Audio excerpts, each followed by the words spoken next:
an app, okay, where I will have a button. In the button there should be counter. Okay, so இந்த கவுண்டரை நான் click பண்ண this இந்த value வந்து increase ஆகிட்டே வரணும். ஓகே, இந்த மாதிரி ஒரு ஆப் பண்ணணும் நான். ஓகே, ஸோ இதை எப்படி பண்ணுறது அப்படின்னா, ஃபஸ்ட்டு நம்ம we will open VS Code. So in the VS Code la I will open a file called count.html. So I have to create a HTML file first. Okay, so HTML file create பண்ணதுக்கு அப்புறம் நம்ம இங்க என்ன பண்றோமோ அதை டைரக்டா பார்க்கிறதுக்கு we have to click this go live. இந்த எக்ஸ்டென்ஷன்ஸ்ல போயிட்டு லைவ் சர்வர் அப்படின்ற ஒரு எக்ஸ்டென்ஷன் இன்ஸ்டால் பண்ணிடணும். அந்த லைவ் சர்வர் எக்ஸ்டென்ஷன் இன்ஸ்டால் பண்ணதுக்கு அப்புறம் just click go live. So இந்த கோ லைவ் கிளிக் பண்ண உடனே என்னன்னா ஆட்டோமேட்டிக்காக ஒரு சர்வர் ஸ்டார்ட் ஆகிடும். ஓகே, ஸோ இங்கே பார்த்தீங்கன்னா இதுதான் வந்து நம்ம சர்வரோட ஐபி அட்ரஸ். இப்போ இந்த சர்வர் எங்கே ஓடுது? நம்ம லேப்டாப்பில் ஓடுது. ஸோ இந்த ஐபி அட்ரஸ் வந்து நம்ம லேப்டாப்பை குறிக்கும். அப்புறம் நம்ம அப்ளிகேஷன் எந்த போர்ட் நம்பரில் ஓடுது? 5500 போர்ட் நம்பரில் ஓடுது. அப்புறம் count.html. ஓகே, ஸோ இதை நான் வந்து ஸோ இந்த அப்ளிகேஷனை நான் அப்படியே லெஃப்ட் சைடில் கொண்டு வந்துடுறேன். இதை அப்படியே நான் ரைட் சைடில் கொண்டு வந்துடுறேன். ஸோ இங்கே நம்ம என்ன கோட் பண்ணுறோமோ அதை நம்ம இங்கே பார்க்கலாம். ரைட், இப்போ HTML பேசிக் பேசிக் டெம்ப்ளேட் கோட் கொண்டு வரதுக்கு எக்ஸ்க்ளமேஷன் மார்க் அடிச்சுட்டு when you put enter இந்த பேசிக் HTML கோட் வந்துடும். HTML டாக்குமெண்ட்டில் அது என்ன டாக்குமெண்ட்? HTML document. அப்புறம் HTML டேக் உள்ளார ஹெட் டேக் இருக்குது, பாடி டேக் இருக்குது. ரைட், ஸோ இதுதான் இங்கே டிஸ்பிளே ஆகும். இப்போ இந்த பாடி டேக் உள்ளார நம்ம என்ன டைப் பண்ணுறோமோ, என்ன வேல்யூ இருக்கோ அது இங்கே ப்ரௌசர்.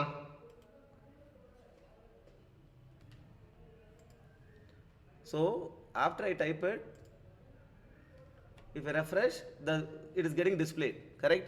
So நான் என்ன டைப் பண்ணுறனோ இங்கே என்ன கண்டென்ட் இருக்கோ ப்ரௌசர் இந்த ஃபைலை ரீட் பண்ணி டிஸ்பிளே பண்ணுது. ரைட், இப்போ நான் என்ன பண்ணலான்னா இதை நான் வந்து மார்க் பண்ணலாம். மார்க்னா குறிக்கலாம். நம்ம சின்ன வயசில் குறிச்சிருப்போம்ல 1 மார்க் 2 மார்க். அதுமாரி HTML மார்க் பண்ணுறதுக்கு இது மாதிரி ஸ்டார்டிங் டேக் கொடுக்கணும், அப்புறம் எண்டிங் டேக், அந்த கண்டென்ட்டோடைய எண்டிங் டேக். ஸோ இதை கொடுத்தோம் அப்படின்னா, ஸோ இந்த பாலா இஸ் கிரேட்டை வந்து நம்ம இதுக்குள்ளாரே கொடுக்கலாம். இந்த H1 டேக் உள்ள கொடுத்தோம் அப்படின்னா, இந்த மாதிரி நம்ம குறிச்சிட்டோம் அப்படின்னா ப்ரௌசர் என்ன பண்ணுன்னா, நம்ம எப்படி குறிச்சோமோ அந்த குறிக்கிறதுக்கு ஏற்ற மாதிரி டிஸ்பிளே பண்ணும். முன்னாடி எப்படி டிஸ்பிளே பண்ணிச்சு? சாதாரணமாக டிஸ்பிளே பண்ணிச்சு. ஓகே, இப்போ நம்ம குறிச்சிருக்கிறோம், இது ஸ்டார்டிங், இது எண்டிங். ரைட், நம்ம 1 மார்க் 2 மார்க் எப்படி குறிப்போம்? இப்படி குறிப்போம்ல, இது 1 மார்க் அப்படின்னு, 2 மார்க் அப்படின்னு. அதே மாதிரி குறிக்கிறோம். ஸோ அப்படி குறிக்கிறது மூலியமா ப்ரௌசர் என்ன பண்ணுன்னா, இந்த குறிக்கிறத வச்சு இந்த டேக்ஸ், இந்த மார்க்கிங்கை வச்சு அதுக்கேற்ற மாதிரி டிஸ்பிளே பண்ணும். இதே மாதிரி நிறைய டேக்ஸ் இருக்குது. ஸோ HTML பொறுத்த வரைக்கும் எப்படி குறிக்கணும் அப்படின்ற ஒரு லாங்குவேஜ் தான் HTML. அது மார்க்அப் லாங்குவேஜ். எப்படி மார்க் பண்ணணும், எதுக்காக மார்க் பண்ணுறோம்? மார்க் பண்ணால் தான் ப்ரௌசருக்கு தெரியும் எப்படி டிஸ்பிளே பண்ணணுன்ட்டுன்னு. இப்போ நான் என்ன பண்ணலான்னா, இதுவே நான் H4 யூஸ் பண்ணலாம். H4 யூஸ் பண்ணனா அது சின்னதாக தெரியும். ஸோ மார்க்கிங் ஏற்ற மாதிரி டிஸ்பிளே பண்ணுது. ஓகே, இப்போ நம்ம என்ன பண்ணணும்? எனக்கு வந்து ஒரு பட்டன் வேணும். ஸோ அதனால் பட்டனை டிஸ்பிளே பண்ணுறதுக்கு you have button tag. So button, right. So இந்த பட்டன் டேக்கில் என்ன வரணும்? Let's have counter. இவர் கவுண்டர் வந்துச்சா? பட் இது சின்னதாக இருக்குது. ஓகே, இது நமக்கு வந்து சென்டரில் வரணும், கொஞ்சம் பெருசாக வரணும். ஓகே, அப்போ என்ன பண்ணணும்னா நம்ம ஸ்டைல் கொடுக்கணும். So this is what is HTML. இதேமாதிரி நம்ம கண்டென்ட்டை மார்க் பண்ணுறது தான் HTML. இதுக்கு கலர் கொடுக்கறது, இதை வந்து அலைன் பண்ணுறது, that and all is CSS, style. So CSS க்கு again we'll create a file called count.css. Okay, இப்போ once you have that, you have to link that CSS here அந்த ஃபைலை. CSS வந்து பார்த்தீங்கன்னா இங்கேயும் கொடுக்கலாம், இந்த இடத்துலையும் கொடுக்கலாம் CSS. பட் லிங்க் பண்ணுறோம் ஃபஸ்ட்டு. லிங்க் பண்ணும்போது ரிலேஷன் வந்து அதுக்கு என்ன ரிலேஷன்னா ஸ்டைல் ஷீட்டு, அப்புறம் href வந்து என்னது count.css. ஸோ லிங்க் பண்ணியாச்சு. இப்போ லிங்க் பண்ணிட்டு நான் ஸ்டைல் கொடுக்கும்போது ஸ்டைலை பார்த்தீங்கன்னா இப்படியும் கொடுக்கலாம். ஸ்டைல் ஒன்று ஆட்ரிபியூட் போட்டு இதில் வந்து பார்த்தீங்கன்னா பேக்ரவுண்ட் கலர் ரெட் இப்படி கொடுக்கலாம். இப்படி கொடுத்தோன்னா பாருங்கள் பேக்ரவுண்ட் கலர் ரெட் ஆகிடுச்சு. ஸோ ஸ்டைல் ஆட்ரிபியூட் மூலயமா நம்ம ஸ்டைல் கொடுக்கலாம். அதுக்கு பதிலாக நிறைய ஸ்டைல்ஸ் இப்படி கொடுக்கறது கஷ்டமாக இருக்கும்னா இதுதான் இன்லைன் சிஎஸ்எஸ். ரைட், இன்லைன்னா அந்த எலமெண்ட்லேயே நம்ம ஸ்டைல் கொடுக்குறது. ஸோ எனக்கு வந்து இப்படி கொடுக்க தேவையில்ல, நான் வேறு மாதிரி கொடுக்கணும் அப்படின்னா, வெளியேபடி கொடுக்கணும் அப்படின்னா நம்ம என்ன பண்ணலாம்னா இதுக்கு வந்து ஒரு கிளாஸ் வச்சுக்கலாம். ஓகே, ஸோ இதுதான் ஸ்டார்டிங் டேக், இதான் எண்டிங் டேக். இந்த ஸ்டார்டிங் டேக்குள்ளார நம்ம என்ன பண்ணுறோம்னா இதை தான் ஆட்ரிபியூட் அப்படின்னு சொல்லுவோம். ஆட்ரிபியூட் வந்து அந்த எலமெண்ட்டுக்கு ஒரு எக்ஸ்ட்ரா இன்ஃபர்மேஷன் கொடுக்கும். இந்த கிளாஸ் ஆட்ரிபியூட் வச்சு நம்ம ஸ்டைல் பண்ணலாம். சும்மா கிளாஸ் ஆட்ரிபியூட்டில் BTN வச்சுக்கிறேன், ஏதோ ஒரு பேர். ஓகே, ஸோ இங்கே போயிட்டு அந்த BTNக்கு நான் இங்கே ஸ்டைல் கொடுக்கலாம். .btn கிளாஸ் ஆட்ரிபியூட்னா .btn அப்படின்னு போட்டு அதே background colour I will have aqua. So background colour aqua ஆயிடுச்சு. இப்போ எனக்கு I want to increase the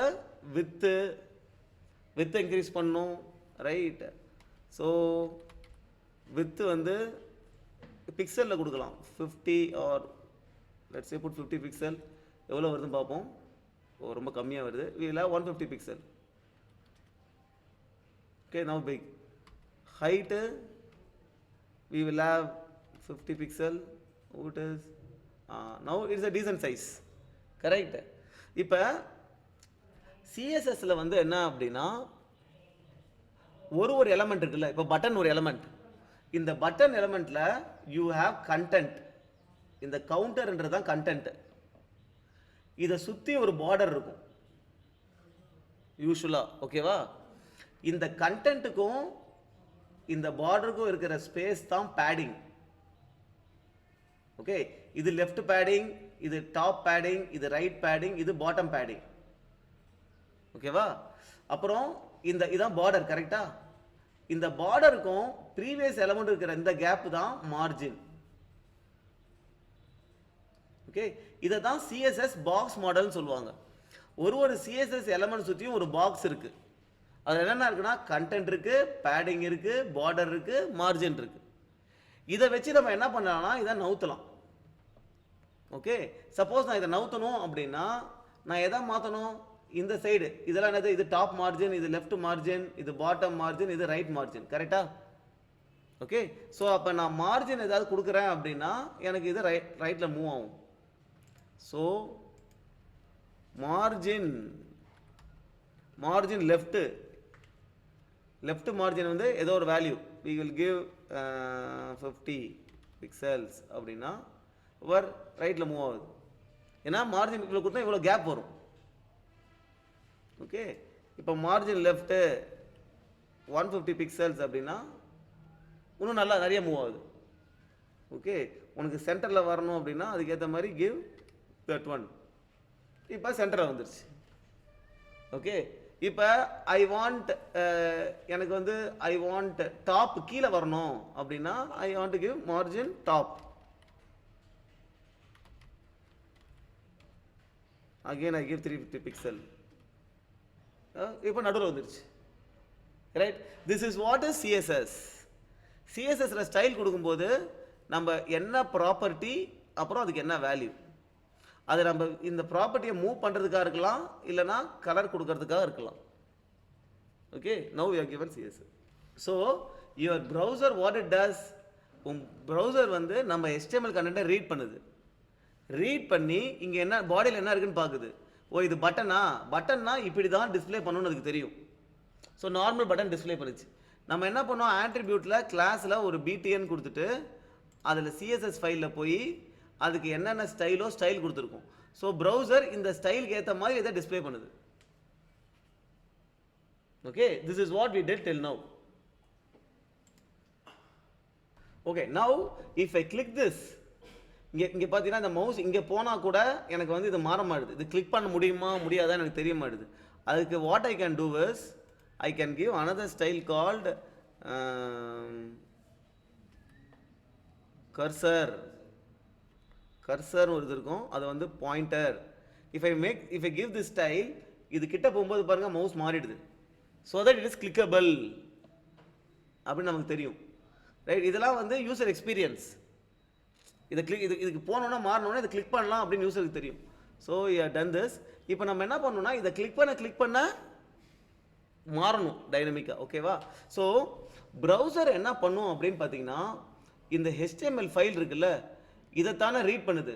the same HTML file is what browser reading. So browser என்ன பண்ணும் அப்படின்னா, இங்கே நீ கொடுத்துக்கிற ஒரு எலமெண்ட்டுக்கும் இந்த HTML ஃபைலை டாக்குமெண்ட் ஆப்ஜெக்ட் மாடலாக மாற்றும். உங்கள் HTML ஃபைலை டாக்குமெண்ட் ஆப்ஜெக்ட் மாடலாக மாற்றும். ஸோ அது என்ன அப்படின்னா, ஒரு எலமெண்ட்டுக்குமே ஒரு ஆப்ஜெக்ட் கிரியேட் பண்ணும். ஃபார் எக்ஸாம்பிள் பார்த்தீங்கன்னா, ஃபஸ்ட்டு ரூட் எலமெண்ட் டாக்குமெண்ட் அப்படின்னு ஒன்று வச்சுக்கும். ஓகே, அதுக்கப்புறம் என்ன எலமெண்ட் இருக்குது, HTML எலமெண்ட் இருக்கா, அதுக்கு ஒரு நோடு கிரியேட் பண்ணும். இது HTML கூட என்ன இருக்குது, ஹெட் இருக்குது, பாடி இருக்குது. ஸோ அதுக்கு ஒரு நோடு கிரியேட் பண்ணும். இப்போ பாடியில் ஒரு பட்டன் இருக்குது. ஸோ உன் ப்ரௌசர் உன் HTML ஃபைலை ரீட் பண்ணும்போது it will create the DOM. This is what is DOM. This is nothing but tree of objects. இதெல்லாம் ஆப்ஜெக்ட்ஸ். ஓகே, ஸோ இது மாதிரி ஏன் கிரியேட் பண்ணுதுன்னா, ப்ரௌசர் இப்போ நம்ம கிளிக் பண்ணுறோம்ல, இதை கிரியேட் பண்ணி இதை ரீட் பண்ணி தான் டிஸ்பிளே பண்ணுது. ஓகே, அப்போ இதை நம்ம கிளிக் பண்ணும்போது நம்ம போய் இந்த இடத்துல போய் இந்த டாமை மாற்றுறோம்னு வச்சுக்கோ, அப்போ இங்கே டிஸ்பிளே மாறிடும். ஸோ இது மூலிமா நம்ம டைனமிக் வெப்பேஜ் கிரியேட் பண்ணலாம். ஸோ நம்ம என்ன பண்ணோம்னா, இதை கிளிக் பண்ணும்போது பேசிக்காக ஒரு ஜாவாஸ்கிரிப்ட் ஃபங்க்ஷனை கால் பண்ணணும். அந்த ஜாவாஸ்கிரிப்ட் ஃபங்க்ஷன் என்ன பண்ணுன்னா, ஜாவாஸ்கிரிப்டால் இந்த டாமை மாற்ற முடியும், மேனிப்புலேட் பண்ண முடியும். அதாவது புதுசாக எலமெண்ட் கிரியேட் பண்ண முடியும், எக்ஸிஸ்டிங் எலமெண்ட்டை மாடிஃபை பண்ண முடியும், இருக்கிற எலமெண்ட்டை டெலிட் பண்ண முடியும். ஸோ இந்த ஜாவாஸ்கிரிப்ட் ஃபங்க்ஷன் என்ன பண்ணுன்னா, இந்த பட்டனை போயிட்டு பட்டன் இருக்கிற வேல்யூவை மாற்றலாம். அது மூலிமா நம்ம ஒரு வாட்டி கிளிக் பண்ண என்ன பண்ணலாம், இந்த நம்ம வேல்யூவை இந்த டிஸ்பிளேவை மாற்றிக்கிட்டே இருக்கலாம். ஸோ அதை எப்படி பண்ணலாம் அப்படின்றத பார்ப்போம். Okay, so for that I will create another file call count.js. இது ஜாவாஸ்கிரிப்ட் ஃபைல். ஓகே, ஸோ இந்த ஃபைலை வந்து நான் வந்து ஃபைனலாக இன்க்ளூட் பண்ணுவேன் இங்கே, அப்போ தான் இது ரன் ஆகும். ஸோ என் HTML போயிட்டு ஸ்கிரிப்ட் டேக் யூஸ் பண்ணி சோர்ஸில் I will give count.js. Okay, so இப்போ ப்ரௌசர் என்ன பண்ணுவோம் அப்படின்னா, இதை ரீட் பண்ணும்போது இந்த ஜாவாஸ்கிரிப்ட் ஃபைலை எக்ஸிக்யூட் பண்ணும்.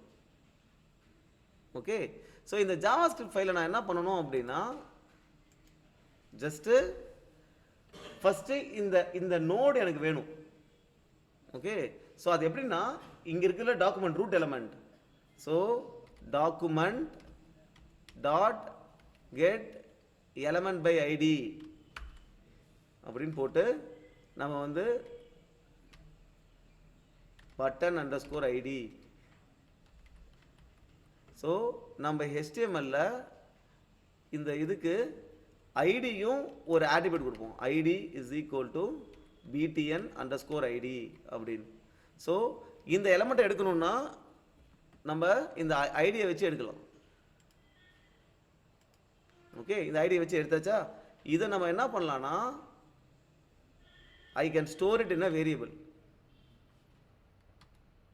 const. JavaScriptல when you declare a variable you need not declare data type, சும்மா const அப்படின்னு போட்டு ஒரு வேரியபிள். இது என்னது, ஒரு பட்டன் எலமெண்ட்.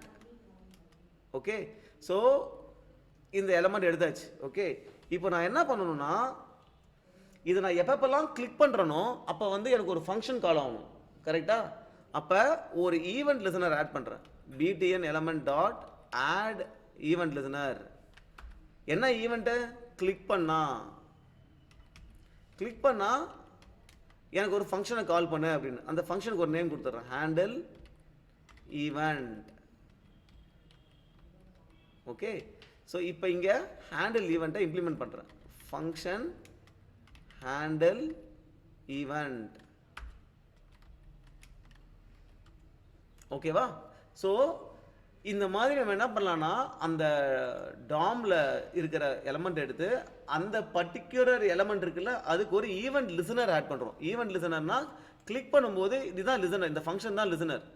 கிளிக் பண்ணும்போது இந்த ஃபங்க்ஷனை கால் பண்ணுன்னு சொல்கிறோம். அப்போ நம்ம எப்போ கிளிக் பண்ணாலுமே இந்த ஃபங்க்ஷன் கால் ஆகிடும். ஸோ நான் இப்போ என்ன பண்ணுறேன்னா, okay, let's have one counter variable here. Let count is equal to 0. இப்போ நான் என்ன பண்ணணும்னா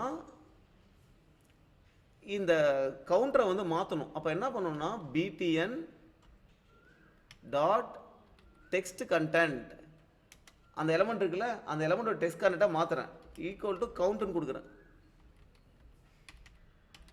அப்போ இப்போ எப்பப்போலாம் கிளிக் பண்ணுறனோ நான் என்ன பண்ணுறேன்னா ஃபஸ்ட்டு கவுண்ட்டை இன்க்ரீஸ் பண்ணிடுறேன், அப்புறம் அந்த டெக்ஸ்ட் கண்டென்ட்டை இந்த கவுண்டாக மாற்றிடுறேன். Okay, right. இப்போ பார்த்தீங்கன்னா லெட்ஸ் ரெஃப்ரெஷ். ஓகே, இப்போ பார்த்தீங்கன்னா நான் கிளிக் பண்ண கண்டென்ட்டு இன்க்ரீஸ் ஆகிட்டே இருக்குது. எப்படி இன்க்ரீஸ் ஆகுது? நான் கிளிக் பண்ண எனக்கு என்ன ஆகுது? நான் ஒரு ஈவெண்ட் லிசனர் ஆட் பண்ணியிருக்கேன். அப்போ இந்த ஃபங்க்ஷன் கால் ஆகுது. இந்த ஃபங்க்ஷனில் கவுண்ட்டை இன்க்ரீஸ் பண்ணிகிட்டே இருக்கிறேன். இன்க்ரீஸ் பண்ணி இந்த எலமெண்ட் இருக்குல்ல இந்த எலமெண்ட்டோட டெக்ஸ்ட் கண்டென்ட் இருக்குல்ல அந்த டெக்ஸ்ட் கண்டென்ட்டை கவுண்ட்டுக்கு அசைன் பண்ணிடுறேன். ஸோ நான் கிளிக் பண்ண கவுண்ட் இன்க்ரீஸ் ஆகுது. அந்த கவுண்ட் இதுக்கு அசைன் பண்ணுறதுனால இங்கே டிஸ்பிளே மாறுது. இப்படி தான் ஜாவா ஸ்கிரிப்டை யூஸ் பண்ணி நம்ம கண்டென்ட்டை மாற்றலாம். உனக்கு நான் என்ன எதிர்பார்த்தேன்? எனக்கு வந்து பார்த்தீங்கன்னா எப்படி டிஸ்பிளே ஆகணும்? இப்படி நம்பர் மட்டும் வரக்கூடாது, கவுண்ட் அப்படின்னு போட்டு ஒரு கோலன் போட்டு அப்புறம் வேல்யூ டிஸ்பிளே ஆகணும், கரெக்டா? ஸோ அதுக்கு நான் எப்படி பண்ணணும் அப்படின்னா, ஸோ இந்த மாதிரி எனக்கு டெக்ஸ்ட்டும் வேணும் அப்படின்னா இப்போ வந்து யூ ஹேவ் டு யூஸ் டேபுக்கு மேலே ஒரு அஃபாஸ்டஃபி இருக்கும், அதை யூஸ் பண்ணணும். இந்த மாதிரி நம்ம வேரியபிளும் டிக்ளேர் பண்ணணும்னா டேபுக்கு மேலே இருக்கிற அஃபாஸ்டஃபி யூஸ் பண்ணணும். யூஸ் பண்ணி கவுண்ட்டு கோலன். இப்போ வேரியபிளை போடுறதுக்கு you can put the variable name. இப்போ நம்ம வந்து வேரியபிள் நேம் போடுறதுக்கு வந்து ஸ்லாஷ் கவுண்ட் இது போட்டால் வரல. ஸோ வேரியபிள் நேம் வந்து இதில் போடணுமா? Okay, so suppose I don't know the syntax for it. Suppose what I do is, so இப்போ ரெஃப்ரெஷ் பண்ணிவிட்டு இப்போ நான் திருப்பி கிளிக் பண்ணுறேன். இப்போ பார்த்தீங்கன்னா எனக்கு அந்த வேரியபிள் வரல, வேரியபிள் அப்படியே பிரிண்ட் ஆகுது, right? So something is I don't know the syntax. எப்படி இங்கே இந்த வேரியபிள் வேல்யூவை பிரிண்ட் பண்ண வைக்கிறதுன்னு எனக்கு தெரியல. Okay, so I will ask ChatGPT. So இங்கே பார்த்தீங்கன்னா டாலருக்கு அப்புறம் இந்த ப்ராக்கெட்டில் போடணும் வேரியபிள் நேமை. ஸோ அப்போ I have to put dollar here. Okay, so now let's go and see, refresh it. Now see, it is incrementing, correct? Okay, so this is what is HTML, CSS, JavaScript. HTML வந்து just உன் கண்டென்ட்டை mark பண்ணுற ஒரு language. CSS வந்து நீ ஏதாவது இந்த மாதிரி ஆட்ரிபியூட் கொடுக்கலாம், கொடுத்துட்டு அந்த ஆட்ரிபியூட்டை வச்சு ஃபஸ்ட்டு அந்த எலமெண்ட்டை நீ செலக்ட் பண்ணலாம், செலக்ட் பண்ணிவிட்டு நீ ஸ்டைல் கொடுக்கலாம், ரைட்? ஜாவா ஸ்கிரிப்ட் எதுக்கு அப்படின்னா, ஸோ இதில் வந்து பார்த்தீங்கன்னா இந்த ஆட்டோமேட்டிக்காக இது ரன் ஆகும் போதே உங்களுக்கு வந்து இந்த ஜாவா ஸ்கிரிப்ட் ஃபைல் ரன் ஆகிடும், ரைட்? நீங்கள் இங்கே ரைட் கிளிக் பண்ணி இன்ஸ்பெக்ட் போனீங்க அப்படின்னா, ஓகே, இதில் போயிட்டு கன்சோல் போயிடுங்க. கன்சோல் போனீங்கன்னா ஸ்டார்டிங்கில் ஆரம்பிக்கும் போதே உங்கள் ஜாவா ஸ்கிரிப்ட் கோட் ரன் ஆகிடும். ஸோ இங்கே நான் ஒரு பிரிண்ட் போடுறேன். ஜாவா ஸ்கிரிப்டில் பிரிண்ட் போடுறது console lock Bala is good. Okay, இப்போ ஆட்டோமேட்டிக்காக ரெஃப்ரெஷ் ஆகி பிரிண்ட் வருதா? ஸோ என்ன ஆகுதுன்னா, ப்ரௌசர் வந்து உன் HTML ஃபைலை ரீட் பண்ணும்போதே இந்த ஜாவா ஸ்கிரிப்டை ரீட் பண்ணி எக்ஸிக்யூட் பண்ணுது. அப்போ ப்ரௌசரால் ஜாவா ஸ்கிரிப்ட் கூட எக்ஸிக்யூட் பண்ண முடியும். ப்ரௌசர்லேயே ஜாவா ஸ்கிரிப்ட் இன்ஜின் இருக்கு. அதை எக்ஸிக்யூட் பண்ணும்போது இந்த பிரிண்ட் வருது. நம்ம ஒரு ஈவெண்ட் லிசனர்லாம் ஆட் பண்ணிட்டோம். இப்போ போய் நான் இதை என்ன பண்ணுறேன், கிளிக் பண்ணுறேன்னு வச்சுக்கோங்க.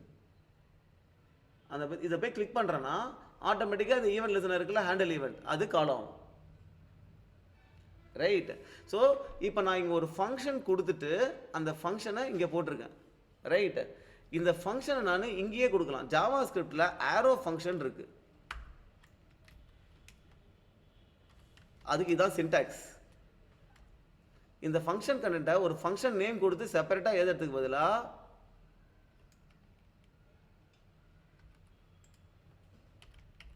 அதை நான் இங்கேயே கொடுக்கலாம்.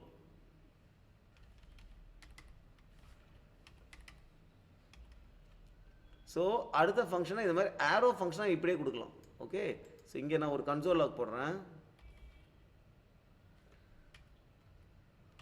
அந்த count okay okay. So console log count is there. Now when I click it, இங்கே பார், console print is coming. Okay, இந்த டெக்ஸ்ட் கண்டென்ட்ல இது போயிடுச்சு. I will put the திருப்பி ரெஃப்ரெஷ் ஆயிடுச்சு. Whenever I make a change, automatically is getting refreshed.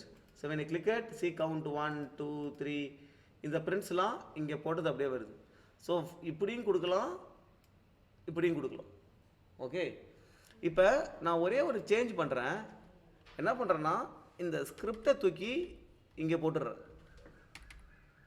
Okay, இப்போ பார்த்தீங்கன்னா எனக்கு எரர் வருது. Okay, some error is come, cannot read the properties null. Just கீழே இருக்கிற ஸ்கிரிப்டை தூக்கி மேலே போடுறதுனால எனக்கு எரர் வருது. No, what is the reason? So இந்த எரர் ஏன் வருது அப்படின்னா, நம்ம பார்த்தீங்கன்னா ஃபஸ்ட் எடுத்தோடனே இந்த ஸ்கிரிப்ட் டேக் கொடுத்துருக்கோம்.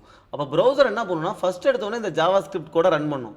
ஜாவா ஸ்கிரிப்ட் கோடில் என்ன இருக்குது, ஃபஸ்ட் எடுத்தோடனே கெட் எலமெண்ட் பை ஐடி அப்படின்னு போட்டிருக்கோம். ஆனால் டாமே கிரியேட் ஆகிருக்காது. ஏன்னா இந்த இது ரீட் ஆகிருக்காது. டாமை கிரியேட் பண்ணால் தானே இந்த கெட் எலமெண்ட் பை ஐடி போட முடியும். டாமே கிரியேட் பண்ணாமல் நம்ம டாமில் போய் ஒரு எலமெண்ட் ஐடி எடுக்க முடியாதுல்ல. ரைட். இதை ப்ரௌசர் வந்து இதை பார்ஸ் பண்ணால் தான் டாம் கிரியேட் ஆகும். ஸோ டாமே கிரியேட் ஆகலை. கரெக்டாக? ஸோ அப்போ நம்ம என்ன பண்ணலாம்னா, அப்படி முன்னாடி போடுறதா இருந்தால் நம்ம டிஃபர் அப்படின்னு ஒரு ஆட்ரிபியூட் கொடுக்கலாம். டிஃபர் அப்படின்ற ஒரு ஆட்ரிபியூட்டை கொடுக்குறோம் அப்படின்னா என்ன ஆகும்னா, இந்த எக்ஸிக்யூஷனை டிஃபர் பண்ணும். டிஃபர் பண்ணணும்னா போஸ்ட்போன் பண்ணும், தள்ளி போடும். அப்போ டாமெல்லாம் ரீட் பண்ணி இந்த இதெல்லாம் கிரியேட் பண்ணதுக்கு அப்புறம் தான் இந்த ஸ்கிரிப்ட் ரன் ஆகும். ஸோ இப்போ பார்த்தீங்கன்னா ஜஸ்ட் டிஃபர் போட்டாலே ஒர்க் ஆகுது. இப்போ டிஃபர் போடாமல் உங்களுக்கு ஒர்க் ஆகணும், டிஃபர் இருக்கக்கூடாது, அது டிஃபர் போடாமே ஒர்க் ஆகணும் அப்படின்னா அதுக்கும் ஒரு வழி இருக்கு. அதுக்கு என்ன வழி அப்படின்னா,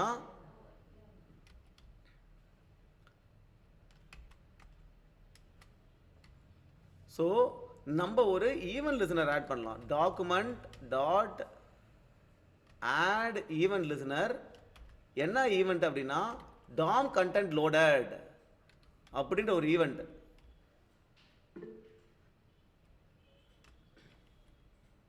அதாவது இந்த ஈவெண்ட் நடந்தா இந்த ஃபங்க்ஷனை கால் பண்ணு.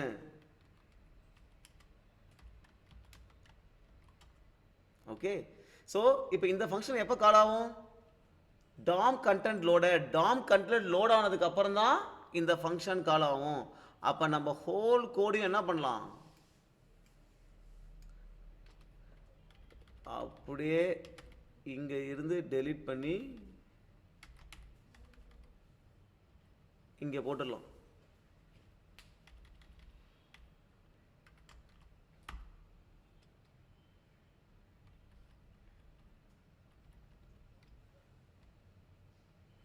இப்போ இங்கே இருக்கு 2dd.